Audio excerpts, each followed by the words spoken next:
And most people don't pay a lot of attention to federal budgets in the same way that we do in the media. And then you look at sort of the reaction from columnists, kind of split, from politicians, sort of divided along partisan lines. But what do Canadians actually think about this? Well, that's what Leger Research set out to do. They did a poll of over 1,500 Canadians online, so we can't assign a margin of error to it because it is an online poll. But the numbers, as you say, not great from the government. The top line number here, 30% positive approval rating for the budget, whereas a 30% negative, and then the rest, a lot of people who just don't have an opinion on it. And that might be the more worrying thing for Mark Carney's government, because a lot of people just aren't paying attention, as I say. They don't know anything that's in it, even though this was kind of the centerpiece. The Carney government has been working towards this since they won election back at the end of April, and this was going to be their big product coming out of these first months in power,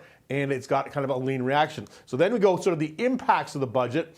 Leger asked about 15% of the respondents said it would have a positive impact on their personal lives.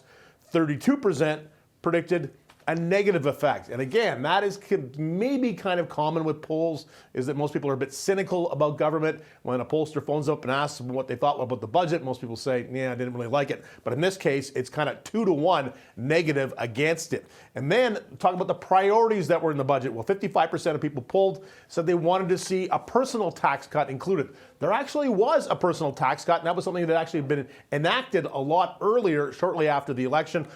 Carney campaigned on this, a 1 percentage point cut to the lowest income tax rate that would affect something in the order of 22 million people, giving them an effective tax break. But the perception, again, 55% people saying they wanted to see something like that in there. In fact, there was, but they obviously didn't think there was. But overall, and this is the one little ray of sunshine here for the Liberals, 42% of the people agreed with the budget's goal of prioritizing long-term economic growth.